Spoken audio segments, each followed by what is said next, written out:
오늘 주일은 2026년도 5월 31일 주일이면서 오늘은 삼위일체 주일로 하나님께 올려드립니다. 이 시간 우리 삼위일체 되시는 하나님께서 영광 받으시고 임재하시는 예배가 될 수 있기를 사모하는 마음 담아서 우리 사도신경 고백함으로 주일 예배를 올려드리겠습니다. 나는 전능하신 아버지 하나님 전지의 창조주를 믿습니다. 나는 그의 유일하신 아들 우리 주 예수 그리스도를 믿습니다. 그는 성령으로 잉태되어 동정녀 마리아에게서 나시고 본디오 빌라도에게 고난을 받아 십자가에 못 박혀 죽으시고 장사된 지 사흘 만에 죽은 자 가운데서 다시 살아나셨으며 하늘에 오르시어 전능하신 아버지 하나님 우편에 앉아 계시다가 거기로부터 살아있는 자와 죽은 자를 심판하러 오십니다. 나는 성령을 믿으며 거룩한 공교회와 성도의 교제와 죄를 용서받는 것과 몸의 부활과 영생을 믿습니다. 아멘. 오직 주의 사랑에 매여 내 영 기뻐 노래합니다. 우리 함께 찬양하겠습니다.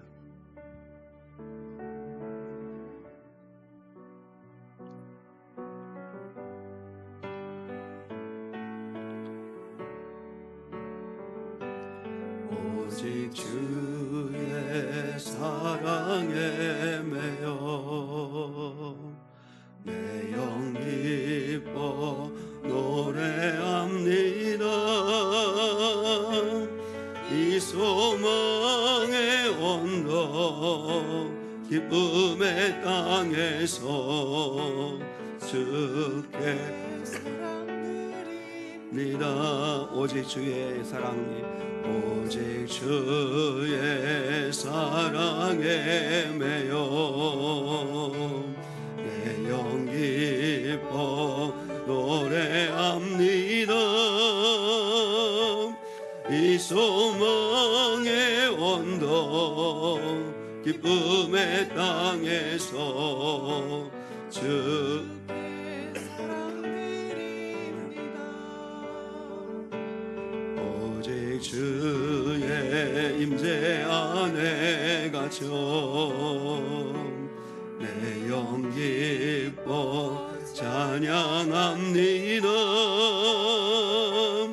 이 소명의 언덕 거룩한 땅에서 주께 경배드립니다.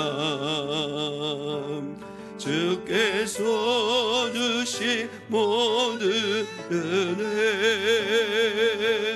나는 말할 수 없네. 내 영혼 즐거이 주 따르렵니다. 주께 내 삶 드립니다. 오직 주의 임재 안에 갇혀 오직 주의 임재 안에 갇혀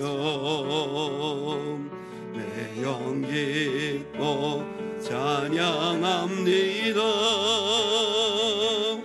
이 소명의 언덕 거룩한 땅에서 주께 경배드립니다. 주께서 주신 모든 은혜 주께서 주신 모든 은혜 나는 말할 수 없네. 내 영혼 즐거이 주 따르렵니다. 내 어깨 내 삶 드립니다. 주께서 주신 모든 은혜 나는 말할 수 없네. 내 영혼 즐거이 주 따르렵니다. 주께 내 삶 드립니다. 주를 위한 이곳에 주를 위한 이곳에 예배하는 자들 중에 그가 찾는 이 없어 주님께서 슬퍼하시네.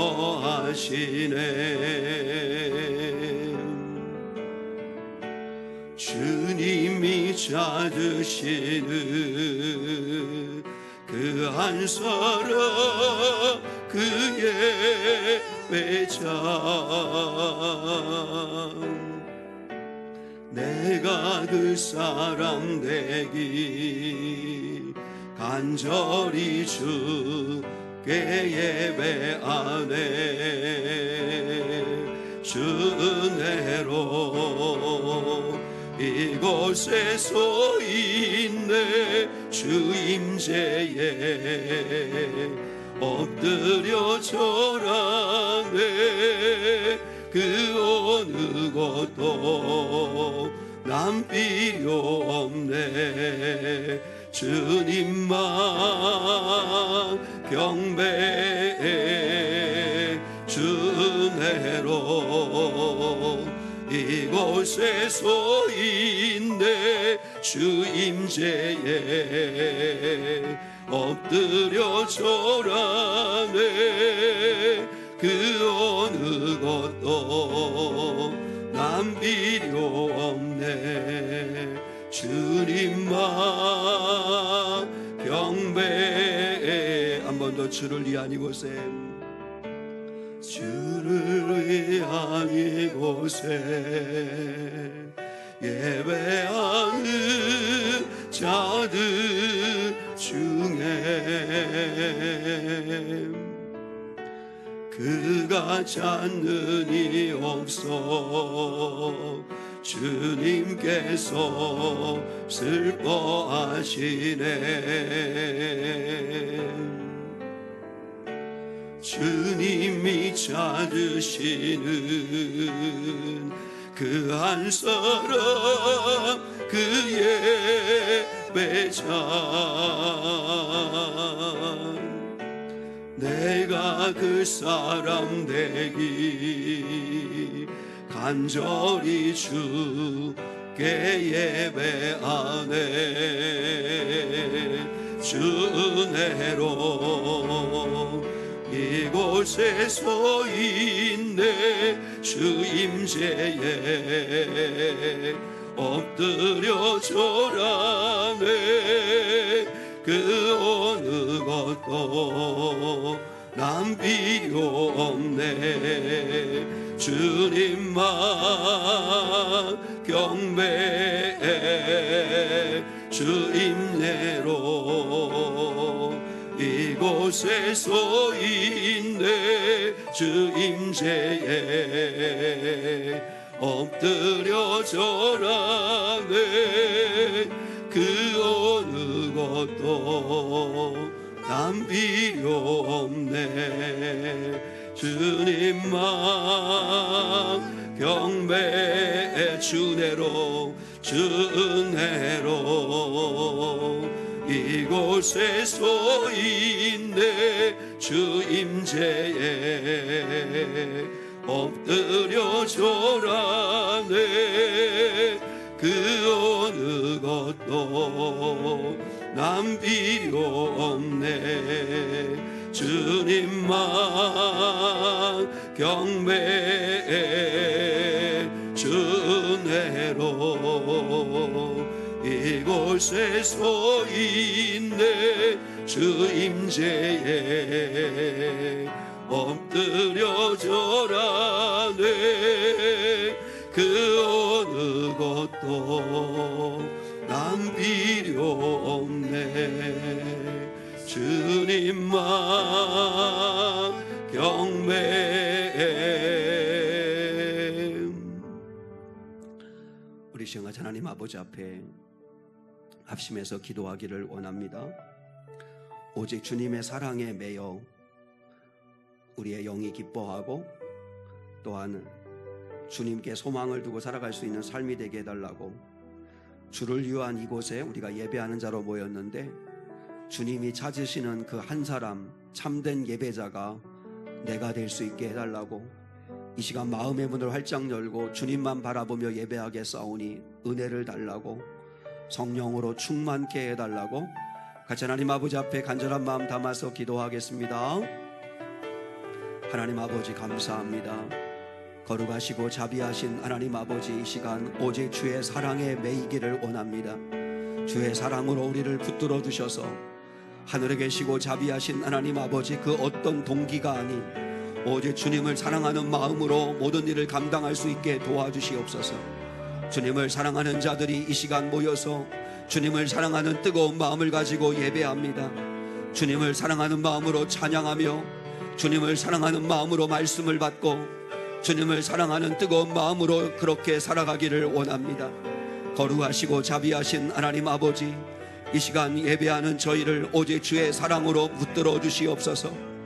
거룩하시고 자비하신 하나님 아버지, 이 시간 이곳은 주를 위한 곳입니다. 주님을 예배하기 위하여 모인 곳입니다. 이곳에 아버지 하나님, 우리 모두 한 사람 한 사람이 주님이 찾으시는 그 한 사람이 되게 하옵소서. 주의 임재에 사로잡히는 바 되게 도와주시옵소서. 주님을 아버지 사랑하고 주님 말씀에 순종하기를 원하는 마음으로 예배하게 하옵소서. 주님의 역사하심을 맛보아 아는 시간 되게 하옵소서. 거룩하시고 자비하신 아버지 하나님, 오늘 이 아침에도 하나님 역사해 주시고 성령으로 충만하게 도와주시옵기를 원합니다. 하나님의 살아 역사하심을 경험하기를 원합니다. 주의 임재 안에 아버지 거하는 시간 되게 하옵소서. 주님이 찾으시는 예배자가 없어서 주님 마음 슬퍼하지 않도록 주여, 우리 한 사람 한 사람이 신령과 진정으로 주를 사랑하는 뜨거운 마음으로 예배하는 자들 되게 하여 주시옵소서. 주를 사랑하는 자들 되게 하옵소서. 주님께 영광 돌리는 자들 되게 하옵소서. 주님 말씀하여 주시옵소서. 이 시간 우리의 마음을 엽니다. 오셔서 임재하여 주시고 우리를 만나 주시고 우리에게 말씀해 주시고 우리의 영혼을 새롭게 해 주시옵기를 원합니다. 그리하여 정말 주님을 기쁘시게 하는, 주님께 영광을 돌리는 주님의 귀한 예배자들이 되게 하옵소서. 주여 역사해 주시옵시고 주여 임재하여 주시옵소서.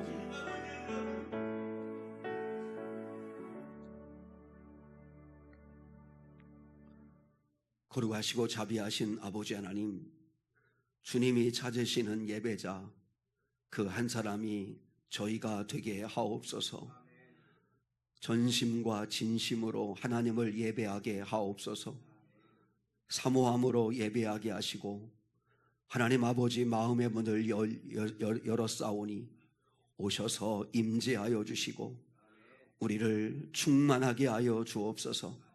그리고 그 말씀과 은혜 가운데서 하나님의 백성과 자녀다운 삶을 살아내게 하옵소서.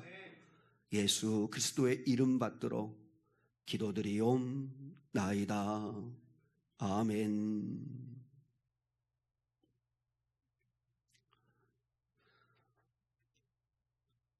오늘 주일은 삼위일체 주일로 드립니다.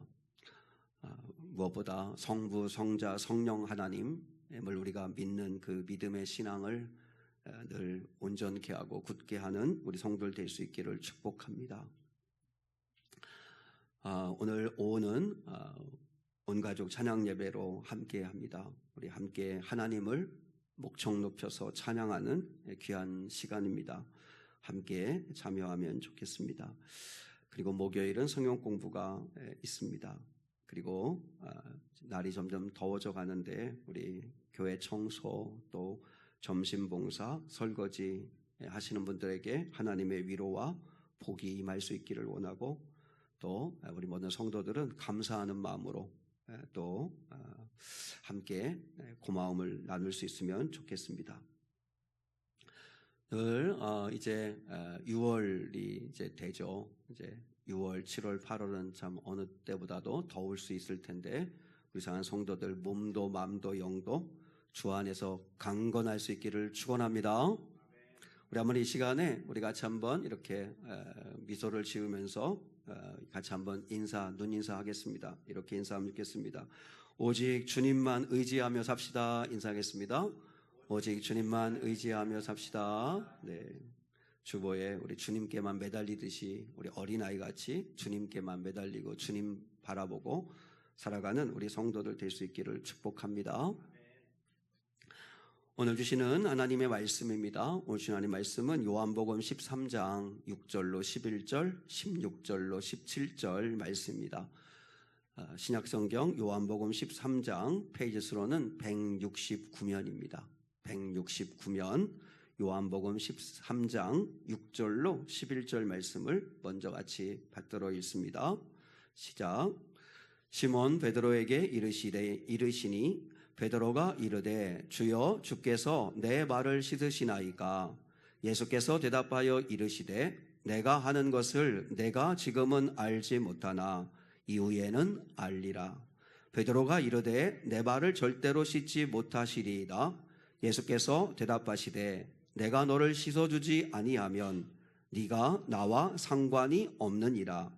시몬 베드로가 이르되 주여 내 발뿐 아니라 손과 머리도 씻어 주옵소서. 예수께서 이르시되 이미 목욕한 자는 발밖에 씻을 필요가 없느니라. 온 몸이 깨끗하니라. 너희가 깨끗하나 다는 아니니라 하시니 이는 자기를 발자가 누구인지 아심이라. 그러므로 다는 깨끗하지 아니하다 하시니라. 자, 우리 16절과 17절입니다. 시작. 내가 진실로 진실로 너희에게 이르노니 종이 주인보다 크지 못하고 보냄을 받은 자가 보낸 자보다 크지 못하나니 너희가 이것을 알고 행하면 복이 있으리라. 아멘.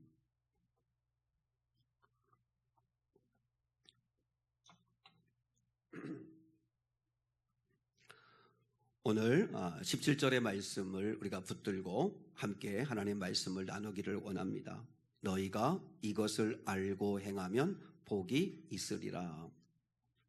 너희가 이것을 알고 행하면 복이 있으리라 하는 이 말씀을 붙들고 그 말씀의 참된 의미를 깨닫고 우리 삶에 적용하며 살아가는 성도들 될 수 있기를 축복합니다. 예수님께서도 알고 행하셨다라고 말씀하고 있습니다. 예수님께서 특별히 요한복음 13장은 세족식이라고 해서 제자들의 발을 씻어주시는 그 일을 하셨습니다. 그런데 그 일을 아무 의미 없이 하신 것이 아니라 주님께서 아셨기 때문에 제자들의 발을 씻어주셨다라고 말씀을 하고 있습니다. 예수님께서 뭘 아셨냐면 세상을 떠나 아버지께로 돌아가실 때가 이른 줄 아시고, 그게 이제 1절에 나와 있잖아요. 그래서 자기 사람들을 끝까지 사랑하셨다. 그러니까 예수님께서 세상을 떠나 아버지께로 돌아가실 것을 아셨기에 제자들의 발을 씻어 주셨다라고 하는 것이고요. 또 아버지께서 모든 것을 자기 손에 맡기신 것과 또 자기가 하나님께로 왔다가 하나님께로 돌아갔을 것을 아시고 저녁 잡수시던 자리에서 일어나 겉옷을 벗으시고 제자들의 발을 씻어 주셨다라고 말씀을 하고 있습니다. 그게 이제 1절로 5절에 있는 말씀의 내용입니다. 그리고 난 다음에 예수님께서는 제자들에게도 이제 세족식을 다 끝내시고 난 다음에 너희도 이것을 알고 행하면 복이 있으리라 이렇게 말씀을 하셨습니다. 너희도 이것을 알고 행하면 복이 있으리라 말씀을 하셨습니다. 그러면 오늘 이 시간에 우리가 알고 살아가면 복이 되는 게 뭘까? 우리가 알아야 되는 게 뭘까? 오늘 본문을 통해서 우리가 세 가지를 우리가 붙들었으면 좋겠습니다. 먼저 첫 번째는 세족식의 의미를 알고 살면 복이 있다라고 말씀을 하셨습니다. 왜 예수님께서 제자들의 발을 씻어주셨을까? 그 의미가 뭘까 하는 것을 우리가 알면 우리도 그 의미를 붙들 수 있다는 거죠. 여러분, 남의 발을 씻어주는 것은 아랫사람이나 종이 해야 하는 일입니다. 그런데 스승이시고 하나님의 아들이시라고 하는 예수님께서 자신들의 발을 무릎을 꿇고 씻어주시겠다고 하시고 씻어주시는데 사양하는 것은 제자로서 당연한 태도겠죠. 그래서 베드로가 내 발을 절대로 씻지 못하십니다. 어떻게 주님께서 저희들의 발을 씻어줄 수 있단 말입니까? 제 발은 절대로 씻지 못하십니다. 그러자 예수님께서 내가 너의 발을 씻어주지 아니하면 너는 나와 상관이 없다, 이렇게 말씀하셨습니다. 그 말을 들은 베드로는 화들짝 놀라면서 그러면 주여 내 손과 발뿐만 아니라 내 발뿐만 아니라 손과 머리도 씻어주옵소서. 그러니까 내가 너와 상관이 없다, 너의 발을 씻어주지 아니하면 너는 나와 상관이 없다 하는 그 말을 듣자마자 화들짝 놀라면서 베드로는 목욕을 시켜달라는 거예요. 그러면 절대로 내 발 못 씻을 거라고, 안 된다고 이렇게 거부하던 베드로가 온몸을 다 씻어달라 이렇게까지 요구하게 되었다는 거죠. 그러면 여러분, 주님께서 내가 너의 발을 씻어주지 아니하면 너는 나와 상관이 없다라고 하는 이 말이 무슨 의미가 있길래 베드로가 이렇게 놀라면서 그렇다면 내 온몸을 목욕을까지라도 좀 시켜달라고 그렇게 베드로가 이야기를 했을까 하는 것입니다. 오늘 본문에서 나와 상관이 없다라고 하는 상관하다라고 하는 말은 헬라어로 메로스라고 하는 말입니다. 메로스라고 하는 말인데 이 같은 헬라어 단어가 어디에 쓰여졌냐면 누가복음 15장 12절에 쓰여졌습니다.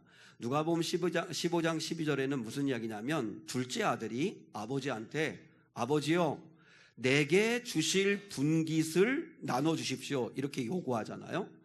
나에게 나눠줄 유산, 분깃, 그게 메로스입니다. 메로스. 그러니까 너는 내가 너의 발을 씻어주지 않으면 너는 나와 상관이 없다라고 하는 이 말은, 상관이 없다는 말은 유산이 없다, 너는 너에게 그러면 줄 게 없다, 이런 의미를 가지고 있는 거죠. 너의 몫이 없다 이렇게 말씀하는 거죠. 근데 여러분, 유산은 누구한테 주는 거죠? 자식한테 주는 거죠. 자식한테. 그래서 상관이 없다라고 하는 말 속에는 또 무슨 의미가 있냐면 그러면 너는 나와 한 가족이 아니다 이 뜻입니다. 나와 한 가족이 아니다. 그러니까 베드로가 화들짝 놀라면서 그러면 내 온몸을 씻어주십시오 이렇게 이야기하는 거죠. 나의 발을 씻어주지 않으면 너는 나와 상관없다 하는 말을 여러분이 기억을 하셔야 합니다. 유산, 너에게 그러면 나누어 줄 유산이 없다. 그리고 다른 의미에서는 너는 그러면 나의 가족은 아니다 라고 하는 의미를 담고 있다는 거죠. 그러면 이 세족식 안에 이 두 가지의 의미가 다 들어있다는 거예요. 그래서 우리가 이 세족식의 의미를 우리도 물론 이렇게 이 세족식하는 이 행동을 직접 하지는 않는다 할지라도 그럼에도 불구하고 우리가 이 의미는 깨닫고 있어야 된다라고 하는 것입니다. 예수님께서 세상을 떠나 아버지께로 돌아가실 때가 이른 줄 아시고 제 아들의 발을 씻어주신 이유가 뭐예요? 무엇보다도 내가 너희들을 정결하게 하기를 원한다라고 하는 의미를 담고 있습니다. 여러분, 이거는 이 손을 씻고 발을 씻는 행위를 정결예식이라고 합니다. 정결예식. 이 정결예식은 하나님께서 모세를 통해서 주신 율법의 말씀입니다. 출애굽기 30장 19절로 20절 우리 주보에 있는데요. 한번 보실까요? 출애굽기 30장 19절로 20절에 보면 아론과 그의 자식들인 제사장들이 성막을 들어갈 때는 반드시 정결예식을 치르고 들어가라고 말씀하시는 내용이에요. 같이 한번 읽겠습니다. 시작. 아론과 그의 아들들이 그 두멍에서 수족을 씻되 그들이 회막에 들어갈 때에 물로 씻어 죽기를 면할 것이요. 아주 엄하게 말씀하셨죠. 그래서 여러분이 그 하나님이 모세를 통해서 주신 그 성막 완성도를 보면 문을 열고 들어가면 번제단이 있고 마당에, 그리고 난 다음에 그 성소로 들어가기 바로 그 문 앞에는 큰 놋대야가 있잖아요. 놋대야. 그걸 놋바다라고도 하고 그걸 물두멍이라고도 하는데 거기에 물을 받아 놓잖아요. 그러면 제사장들이 이제 향단에 향을 바꾸거나 또 이렇게 촛대를 또 이렇게 기름을 갖다가 공급하거나 떡상에다 떡을 올리려고 할 때 성소에 들어가야 될 때 반드시 물두멍에서 노두멍에서 손을 발을 수족을 씻고 들어가야 살 수 있다. 이렇게 말씀하였죠. 그렇지 아니하고 그냥 성전으로 성막으로 들어갔다가는 죽을 수 있다. 이렇게 하나님께서 말씀을 하신 거예요. 이게 정결 예식이에요. 그래서 항상 성전에 들어갈 때는 씻고 들어가야 되는 거죠. 씻고 들어가요. 이 정결 예식이 전통이 되어서 이제 유대인들의 집 입구에는 다 돌 항아리들이 놓여 있습니다. 물을 담은 돌 항아리들이 놓여 있죠. 요한복음 2장에 보면 가나의 혼인잔치에서 주님께서 그 하인들에게 항아리에 물을 채우라 그래서 항아리가 6개 항아리가 있었다고 했잖아요. 그 항아리에 물을 채우라 할 때 그 항아리는 이렇게 정결 예식을 위해서 쓰기 위해서 물을 채워 넣는 항아리들이었거든요. 근데 거기에 이제 새로운 물을, 깨끗한 물을 갖다가 채우라, 그리고 갖다가 떠다 주라고 말씀하신 거잖아요. 이처럼 유대인들은 반드시 집을 들어갈 때, 또 성전을 들어갈 때 반드시 손과 발을 씻도록 하나님께서 정결 예식을 명령하신 거예요. 당시에 이렇게 손님들이 오거나 그러면 발 씻을 물을 반드시 떠다 주거나 아니면 너무 이제 중요한 손님이고 귀한 손님이면 직접 그 집에 종이 발을 씻어주는 그런 행위를 하는 거예요. 그러면 씻는다라고 하는 의미는 뭐죠? 죄 씻음을 받는다는 의미를 가지고 있는 거예요. 그래야만 살 수 있는 거예요. 그러니까 우리가 하나님께로 들어가고 성전에 들어갈 때 반드시 우리는 죄사함, 죄 씻음의 은혜를 누려야만 들어갈 수 있는 거죠. 그게 세족식의 첫 번째 의미고, 그리고 두 번째는 당신을 웰컴합니다. 환영합니다. 당신을 나의 가족으로 받아들입니다 라고 하는 뜻에서 손과 발을 씻을 물을 내어주는 거예요. 그리고 심지어 중요한 손님에게는 직접 발을 씻어준다는 의미는 뭐냐면 당신을 환영합니다. 저희 집에 잘 오셨습니다. 당신은 나의 가족입니다. 가족으로 받아들입니다 라고 하는 환대의 표시가 바로 정결 예식입니다. 그런데 신약에 여러분 우리의 오신 우리 예수님께서 요한복음 2장에서 당신을 19절로 21절에서 뭐라고 하셨냐면 내가 성전이다 이렇게 말씀하셨어요. 너희들 이렇게 46년간 지어진 이 성전을 허물어 봐라. 내가 사흘 만에 짓겠다. 근데 어떻게 당신이 사흘 만에 이 성전을 짓겠냐고, 수십 년 걸려 지은 이 성전을 어떻게 당신은 사흘 만에 짓겠냐고 하느냐라고 할 때 거기다가 사도 요한이 해석했죠. 성전된 당신을 가리켜 하신 말씀이라고 이제 이렇게 말씀하잖아요. 그러니까 예수께서 이 땅에 성전으로 오신 거죠. 그러면 예수님께로 들어가려면 예수님과 들어가서 함께 먹고 함께 나누며 내가 구원받은 하나님의 자녀로서의 삶을 살려면 반드시 내가 손과 발을 씻는 죄사함의 은혜를 누려야만 한다는 거죠. 뿐만 아니라 주님께로 들어가서 손과 발을 씻고 주님께로 들어가는 것은 바로 주님께서 우리를 가족으로 받아주시고, 그러면 가족이 된 이상 우리가 어떤 위협을 누리죠? 로마서에 말씀해 있잖아요. 하나님의 자녀가 되면 우리도 예수 그리스도와 함께 상속자가 되어서 유업을 함께 나눌 자가 된다고 그렇게 말씀하시죠. 한 가족이 되고 그래서 유업을, 하나님의 복을 같이 받아 누리는 자가 될 수 있다라고 하는 거예요. 그래서 예수님께서 그런 의미가 있기 때문에 내가 너를 씻어주지 않으면 너는 나와 상관이 없다. 죄사함 받을 수도 없고, 그리고 하나님과 나와 한 가족이 될 수도 없고, 그리고 또 하나님으로부터 거룩한 유업을 받을 수도 없다. 이렇게 이야기한 거죠. 그걸 베드로가 알고 이제 발작 뛰면서 놀래서 그러면 나의 온몸도 씻어달라고 그렇게 고백을 하는 것입니다. 여러분, 첫 번째, 왜 예수님께서 제자들의 발을 씻어주셨는가 하는 이 첫 번째 의미는 주님께서 우리를 정결케 해주시기를 원하신다는 거죠. 정결케 해주시고, 그리고 내가 너희들을 나의 가족으로 품기를 원한다. 내게로 오라. 수고하고 무거운 짐진 자들아 다 내게로 오라. 나는 너희를 나의 한 가족으로 함께하고 그리고 나의 좋은 것들을 너희에게 나눠주며 유업을 함께하기를 원한다 라고 하는 그런 의미를 담고 있다라고 하는 것입니다. 여러분, 오늘 우리가 교회에 왔잖아요.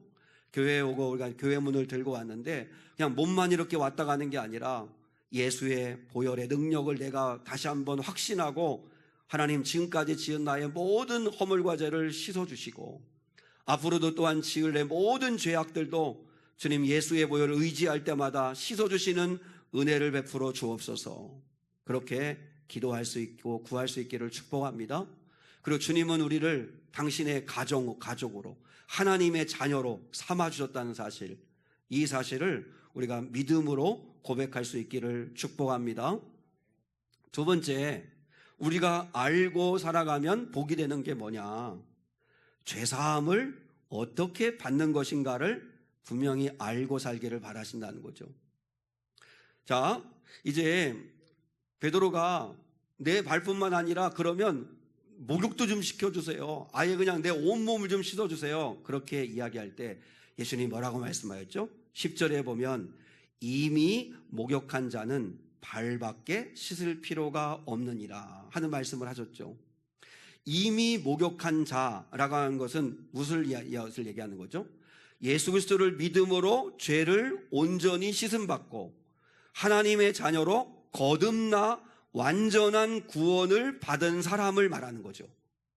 예수를 믿고, 이거는 단회적 사건이죠. 한 번 우리 인생 가운데 벌어진 사건이죠. 예수님을 나의 구주로, 예수님을 믿음으로 영접하는 자는 하나님의 자녀가 되는 권세를 얻는, 거듭나는 하나님의 자녀가 되는 그런 구원을 받게 되는 거죠. 이걸 목욕하는 거라고 이야기하는 거예요.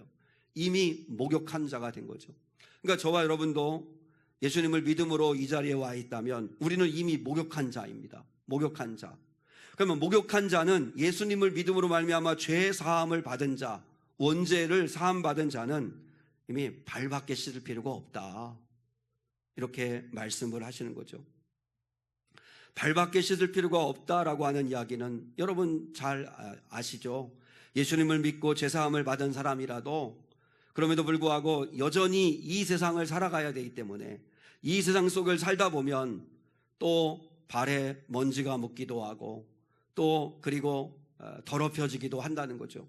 그럴 때마다 매일 손과 발을 씻듯이 매일 하나님 앞에 나와 자신을 겸손히 돌아보고 회개와 용서로 죄를 씻어내는 이 일을 해야 된다는 거죠.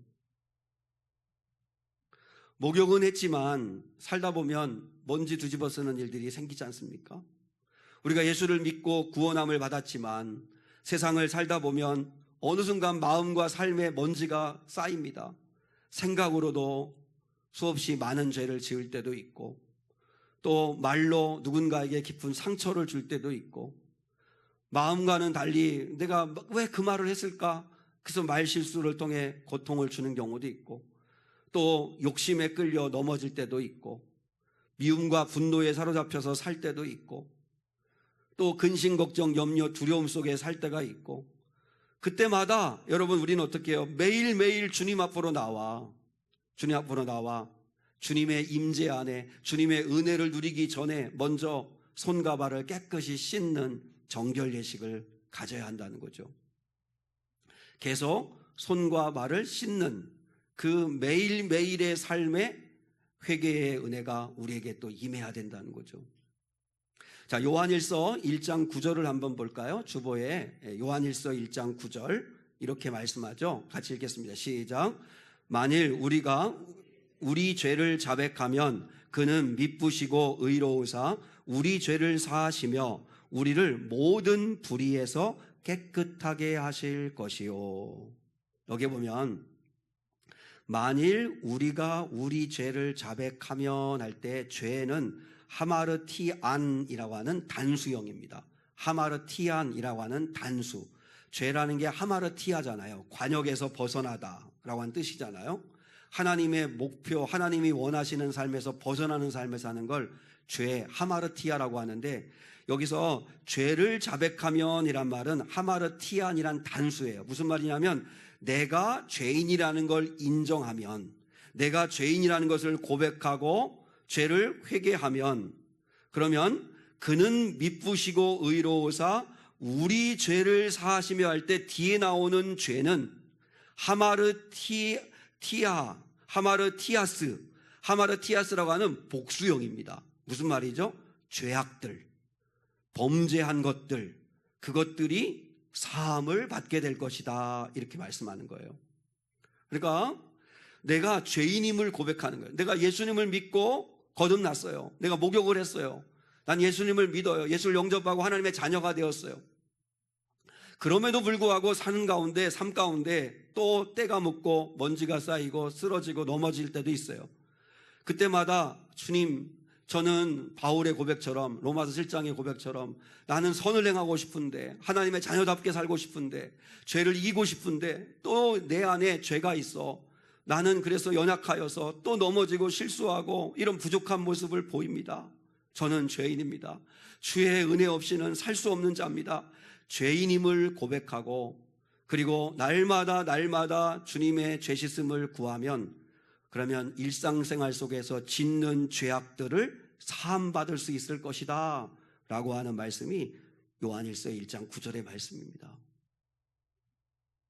예수 믿는 사람들은 반드시, 그래서 여러분, 내가 예수를 믿고 구원함 받았다면 두 가지의 변화가 반드시 나타나야 합니다. 하나는 신분의 변화, 또 하나는 수준의 변화입니다. 이걸 구원론을 잘 설명하고 있는 건데요. 그러니까 내가 예수를 믿으면 신분의 변화가 뭐냐면 목욕을 했다는 거. 목욕을 통해 예수의 보혈로, 예수의 십자가에서 흘리신 그 보혈의 능력을 내가 믿음으로 말미암아 내 죄가 깨끗이 사함받았음을 믿고 하나님의 자녀가 되었음을 고백하는 것, 그게 신분의 변화입니다. 내가 어제까지는, 내가 예수님을 믿기 전까지는 마귀의 자녀로 죄의 종노릇하며 살았는데, 내가 육신이 원하는 대로, 내가 하고 싶은 대로 내 멋대로 살았는데, 이제 내가 예수를 영접함으로 말미암아 내 죄가 씻음받고 나는 하나님의 자녀가 되었다. 이게 신분의 변화입니다. 신분의 변화. 겉사람은 그대로일지 몰라도 속사람은 거듭나는 역사가 일어나는 거죠. 성령이 하시는 거죠. 사람은 설명할 수 없지만 바람 같은 성령께서 바람 같은 역사들을 이뤄내시는 거죠. 그래서 우리가 무엇보다도 예수님을 영접함으로 인해서 내가 하나님의 자녀가 되어지는 신분의 변화가 반드시 나타난다. 그럼 여러분, 신분의 변화가 나타나서 내가 하나님의 자녀가 되었다면 두 번째, 예수 믿는 사람들은 수준의 변화가 나타나야 합니다. 수준의 변화. 예수 믿으면 믿을수록 수준 있는 인격적인 성도가 돼야 한다는 거죠. 예수를 믿으면 믿으실수록 좋은 남편, 좋은 아내, 좋은 성도, 좋은 장로, 좋은 목사, 좋은 사모, 좋은 권사가 돼야 된다는 거죠. 믿으면 믿을수록 여러분이 하나님의 자식다운 수준으로 성장해 가야 된다는 거죠. 하나님의 자녀라고 하면 그리스도의 마음을 가지고 내가 예수님께 그 크신 용서와 사랑을 받았다면 나도 용서하고 나도 품고 나도 사랑하고 우리의 수준이 날마다 나아가야죠. 그런데 교회를 10년, 20년 다니고 예수를 수없이 믿었다고 하는데도 불구하고 수준은 여전히 어린애 같고 이기적이고 자기 욕망에 따라 살아가는 그런 모습이라면 얼마나 주님께서 마음 아파하시겠어요. 여러분, 우리는 이미 목욕한 사람입니다. 그럼에도 불구하고 날마다 죄 씻음을 받으셔야 합니다. 자기의 하루의 삶을 돌아보면서 내가 오늘 하루도 품지 말아야 할 생각을 또 품었었구나. 내가 또 주님이 기뻐하지 않는 마음을 내 안에 품고 있었구나. 또 내가 행실로, 말로, 손과 발로 내가 또 실수했고 잘못했구나. 하나님 아버지 앞에 회개하고 죄 씻음을 받고, 그리고 나면 오늘보다는 내일보다는 그 다음 날이 더 향기 나고 좀 더 근사해지고 좀 더 따뜻해지고 좀 더 좋은 성도가 되어지는 삶, 그게 예수 믿는 자의 삶이어야 된다는 거죠. 저는 오늘 사랑하는 성도들이 그래서 여러분 복을 구하기 전에 하나님 내게 이런 복이 필요해요. 하나님 이런 복을 좀 주세요. 하나님 내게 이런 문제가 있는데 이것 좀 해결해 주세요 라고 우리가 복을 구하고 문제 해결을 구하기 전에 여러분 하나님 앞에 구해야 할 것은 회개입니다. 왜냐하면 주님이 아무리 우리에게 복을 주시고 싶어도 그릇이 준비되어 있지 않으면 하나님이 채워줄 수가 없습니다. 하나님이 채워주시는 그 그릇이 되려면 여러분 디모데서에 말씀했잖아요. 깨끗한 그릇이 돼야 된다고. 금그릇, 은그릇, 뭐 구리, 그다음에 철, 그리고 나무, 흙으로 만든 거, 그 재질은 중요하지 않아요. 내가 어떤 자격을 가지고 있던 어떤 그릇이든 상관없어요. 여러분 쓰임 받으려면 깨끗한 그릇이 돼야 됩니다. 깨끗한 그릇. 그래서 날마다 주님 앞에 우리가 할 수 있는 건 회개밖에 없습니다. 나를 좀 정결하게 해주십시오.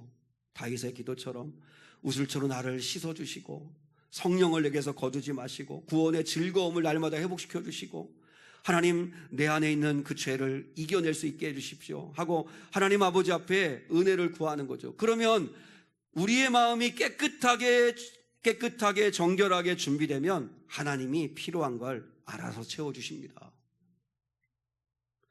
여러분 아무리 귀찮아도 저는 설거지를 참 물론 이렇게 말 조심스럽기는 한데 설거지를 잠깐 이렇게 몇 번씩 그래도 기회가 있을 때마다 할 때마다 꼭 그런 생각을 하는 거죠. 이 더러운 이 그릇을 깨끗이 세제로 깨끗한 물로 설거지하고 그리고 거기에 새로운 음식을 담아 먹듯이 우리가 날마다 주님 앞에 내 속사람을 살피고 잘못된 것을 회개하고 주님과 동행을 할 때 주님이 복을 주시지 않겠어요? 여러분 하나님이 나한테는 왜 복을 안 주시지? 왜 하나님은 나한테 왜 은혜를 안 주시지? 왜 내 기도 응답 안 하시지? 그럴 때 하나 먼저 점검을 하세요. 내가 깨끗이 설거지 됐나? 내 심령이 깨끗이 설거지가 됐나? 내가 깨끗한 그릇으로 준비되었나? 그때 하나님이 은혜를 주시지 않겠습니까? 우리는 목욕한 자인가 분명히 확인하시고 아마 저와 여러분은 다 예수를 믿음으로 말미암아 구원함에 이른 목욕한 사람들입니다. 그렇다면 날마다 주님의 은혜로 말미암아 손과 발을 수시로 씻고 말씀의 거울로 자기를 살펴보는 저와 여러분 될 수 있기를 축복합니다. 몸만 가꾸지 말고 여러분 우리 아이들한테 그래요. 이렇게 운동하고 건강을 위해서 좋아요. 그래서 멋진 몸을 만들려고 하는 것 좋아요. 근데 몸만 만들려고 하지 말고 마음을 깨끗게 하는 일을 해야 된다.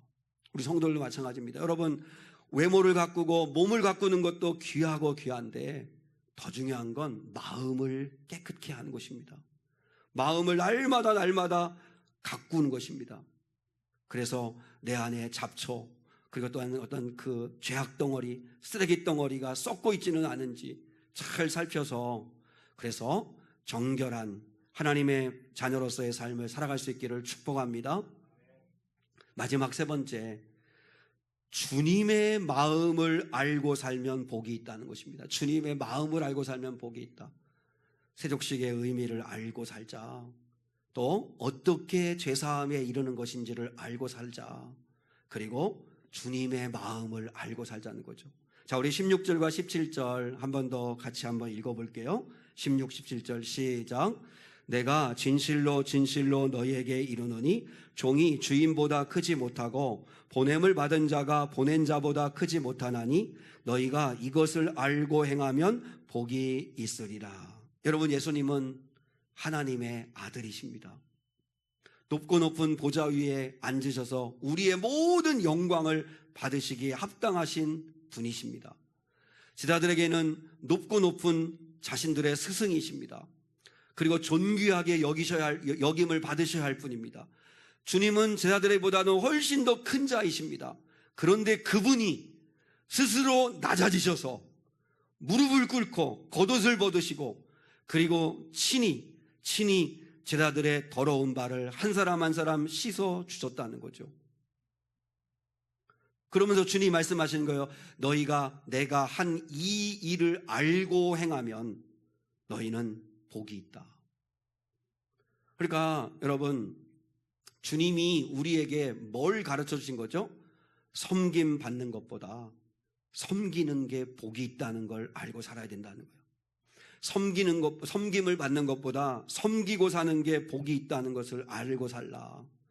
섬김이라는 걸 여러분 국어사전에 찾아보니까요, 누군가를 위해서 정성을 다해 뒷바라지를 하는 행위, 그걸 섬기다, 섬김이라고 얘기합니다.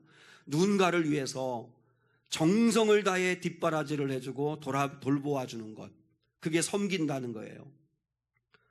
근데 섬기려면요, 낮아져야만 돼요. 낮아지지 않고는 섬길 수가 없어요. 섬기는 대상보다도 내가 낮아지지 않으면 그러면 섬길 수가 없어요. 누군가를 위해서 내가 정성을 다해서 뒷바라지를 내고 그를 도와주려면, 그를 돌봐주려면, 그러면 내가 낮아지는 길밖에 없다는 거죠. 그래서요, 주님은 너희들이 섬길 때 이기적인 나로부터 자유케 될 수 있다는 거예요. 오늘날 여러분 가장 큰 적이 뭐예요? 우리 예수 믿는 사람들에게서 가장 큰 적이 뭐예요? 갈수록 이기적인 성도가 되는 거예요. 갈수록 자기중심적이에요. 내 감정이 중요하잖아요. 내 감정이 중요해요. 내가 나를 기분 나쁘게 했다고 그러면 여러분 인연 끊어버리고 관계 끊어버리고 교회 떠나버리고 다 내 감정이 제일 중요해요. 내 이익이 중요해요. 나한테 이익이 되거나 유익이 되지 않으면 그러면 더 이상 관계를 맺지 않으려고 하는 우리의 이기적인 마음들이 있어요. 내 자존심이 중요해요. 나를 우습게 여겨? 나를 무시해? 나를 그렇게밖에 생각 안 해? 기분 나빠? 이렇게 여러분 생각할 때 얼마나 많은지 몰라요. 내 시간이 중요하고 내 돈이 중요하고 내가 중요한 시대. 여러분, 오늘날의 시대는 너무나 갈수록 주님의 말씀대로 자기를 사랑하는 시대가 돼가요. 너무나 이기적인 시대가 돼가요. 여러분, 이기심은 모든 걸 나를 중심으로 해석하는 거잖아요. 왜 나를 알아주지 않지? 왜 내 마음 몰라주지? 왜 내가 손해봐야 되지? 왜 나한테만 그렇게 얘기하지? 다 모든 관심의 대상이 나예요, 나. 그래서 나를 통해서 모든 걸 보는 거예요. 나의 시선으로 봐요. 그러니까 늘 마음은 좁아지고 그리고 매번마다 상처받고 실족하게 되고 그렇게 되는 경우가 많죠. 근데 여러분, 섬긴다는 건 이제 시선을 남에게로 돌리는 거잖아요. 나만을 생각하던 시선에서 누군가를 바라보고 저 사람을 위해서 내가 정성을 다해 이런 부분들을 좀 뒷바라지 해줘야겠구나. 내가 이 부분들은 좀 섬겨줘야 되겠구나. 그리고 섬길 때 우리의 마음은 점점 넓어지고 이기적인 마음들이 여러분 버릴 수 있게 된다는 거죠. 우리가 누군가를 섬기면요, 자기 연민에서 자유하게 될 수 있습니다. 오늘 많은 사람들은 다 나만 힘들다고 그러고, 왜 나만 이렇게 외롭다고 그러고, 왜 나만 이렇게 고생해야 되냐고 그러고, 왜 나를 이렇게 아무도 몰라주냐고 탄식할 때가 많습니다. 근데 여러분, 내가 누군가를 섬길 때, 섬기기를 시작할 때, 나만 힘든 게 아니구나. 저 사람에게도 저런 깊은 상처와 아픔이 있구나. 저런 아픔과 고통 속에서도 저렇게 버티면서 기쁨으로 살아가는구나. 그러면서 마음을 치유받을 수 있게 된다는 거죠. 남을 섬길 때 여러분, 비교와 불평이 감사로 바뀔 수 있습니다. 병든 사람을 우리가 섬길 때 내가 그래도 이만큼 건강한 게 감사하죠. 외로운 사람을 만날 때 그때 내 곁에 그래도 소중한 가족과 성도들이 있다는 것에 감사할 수 있죠. 섬김은 내게 없는 것을 보던 눈이 내게 이미 주어진 것을 보는 눈으로 바뀌는 거죠.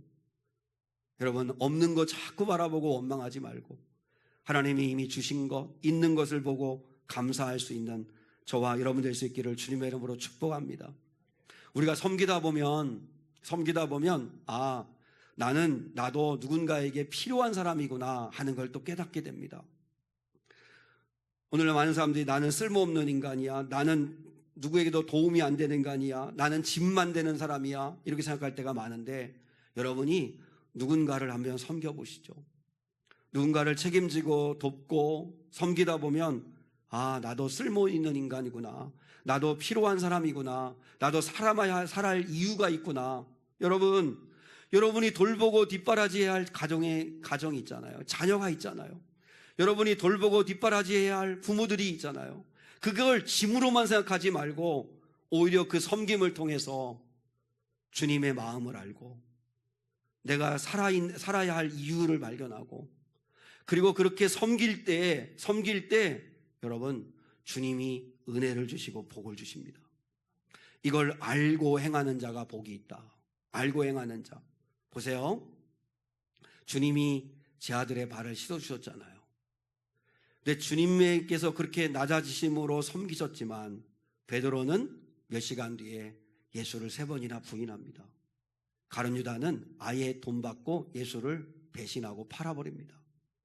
다른 제 아들 예수님 붙잡히셔서 끌려가실 때 다 뿔뿔이 도망갑니다.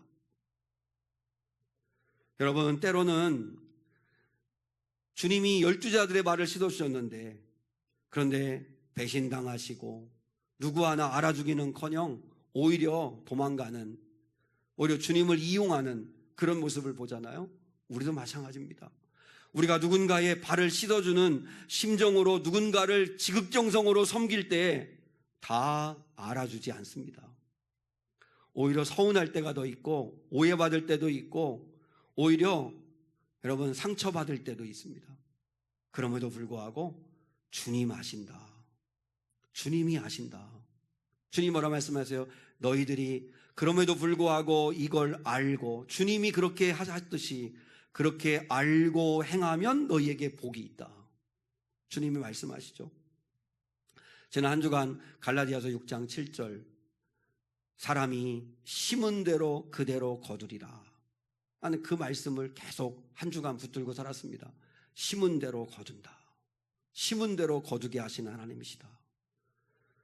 사람은 몰라주고 사람은 이해할 수 없어도 하나님 아버지 앞에 믿음으로 심은 대로 거두리라. 내가 기도로 심은 거, 내가 누군가를 섬김으로 심은 거, 그거 정말 주님은 절대 잊지 않으시고 심은 대로 거두게 하신다. 심은 대로 거두게 하신다. 상처받지 말고 낙심하지 말고 중단하지 말고 사람 몰라준다고 서운해하지 말고 계속 주님이 기뻐하신 일을 알고 행하자. 그런 마음으로 여러분 계속 그 말씀을 되뇌겠습니다.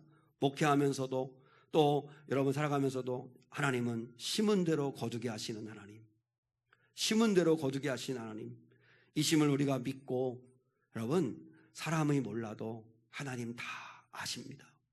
그 믿음 가지고 여러분 살아가는 저와 여러분이 될 수 있기를 주님의 이름으로 축복합니다. 말씀을 한 번 더 정리하겠습니다. 우리가 알고 살면 복이 있다. 첫 번째, 세족의 의미를 깨닫고 주님은 우리를 환영하십니다. 그리고 언제든지 와라. 그리고 너는 나의 가족이다. 내가 너를 나의 가족으로 삼기 원한다. 그리고 우리는 예수님의 보혈로 목욕해야 합니다. 죄사함 받고 거듭났다면 끝나지 말고 매일매일 손과 발을 씻으셔야 합니다. 자기를 돌아보면서 주님 앞에 용서해달라고 죄들을 고백하면서 씻으시고, 그리고 주님의 마음을 알고 주님도 그렇게 섬기셨는데 우리도 섬기면 반드시 심은 대로 거두게 하시는 하나님, 그 하나님의 은혜가 임할 걸 믿고 그렇게 살아가는 저와 여러분 될 수 있기를 축원합니다. 우리 이 시간에 하나님의 은혜에 감사하고 그리고 우리가 행복한 자로 살아가기를 원하는 마음 담아서 우리 감사, 행복, 우리 두 찬양을 함께 한번 가사 잘 곱씹어보면서 우리가 먼저 하나님의 은혜에 감사하고 구원하신 것 감사하고 또 인도하신 것 감사하고 주신 것 감사하고 또 가져가신 것도 감사하고 그 감사함 속에서 행복한 삶을 살아갈 수 있게 해달라고 우리 한번 찬양으로 결단하십시다.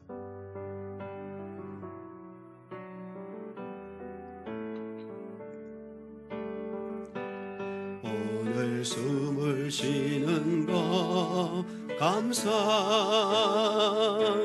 나를 구원하신 것 감사, 내 뜻대로 안 돼도 주가 인도하신 것 모든 것 감사 내게 주신 모든 것 감사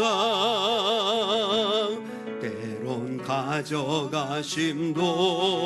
감사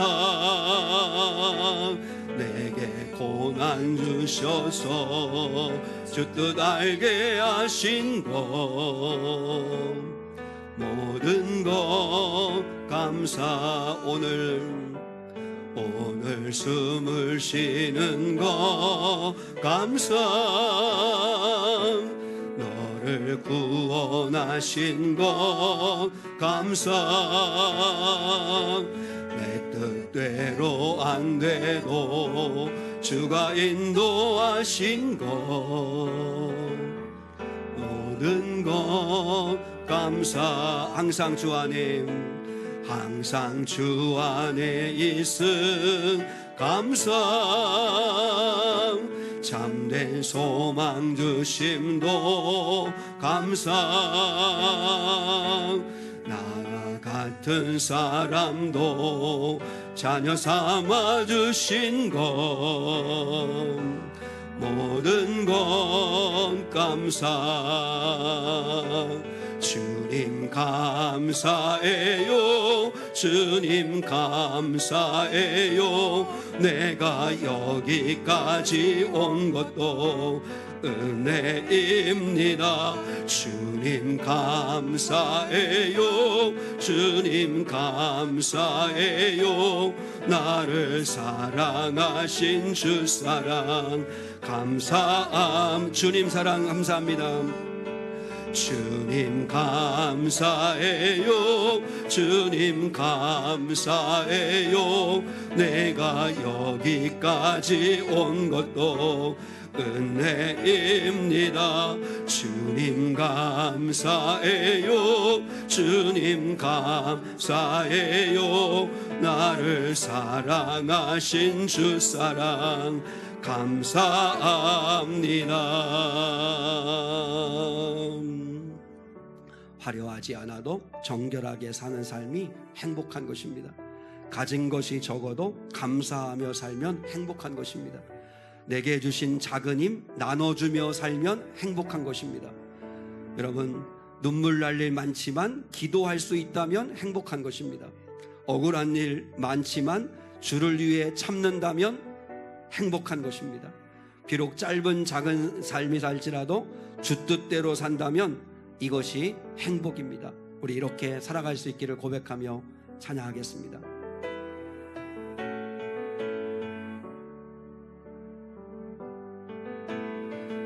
화려하지 않아도 정결하게 사는 삶 가진 것이 적어도 감사하며 사는 삶 내게 주신 작은 힘 나눠주며 사는 삶 이것이 나의 삶의 행복이라오 2절 눈물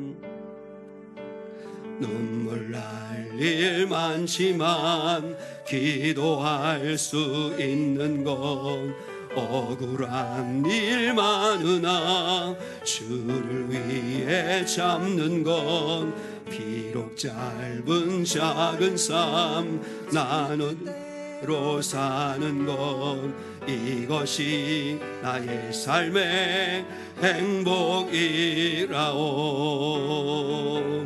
이것이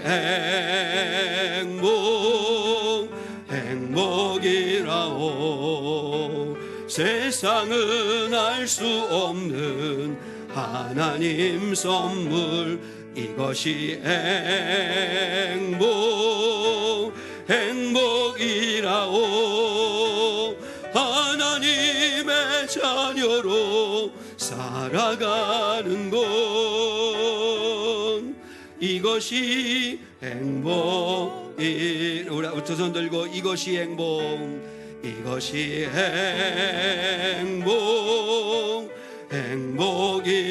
행복이라오 세상은 알 수 없는 하나님 선물 이것이 행복이라오. 하나님의 자녀로 살아가는 것, 이것이 행복이라오.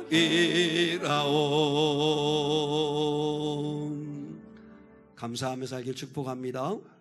행복하게 살기를 축복합니다.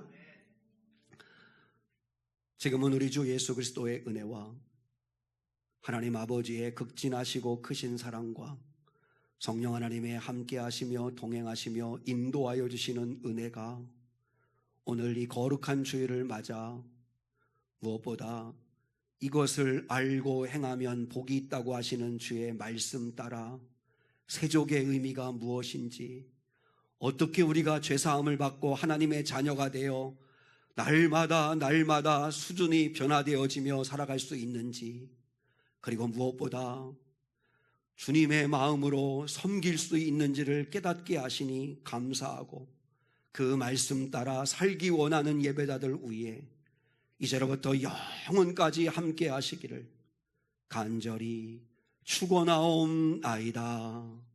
아멘.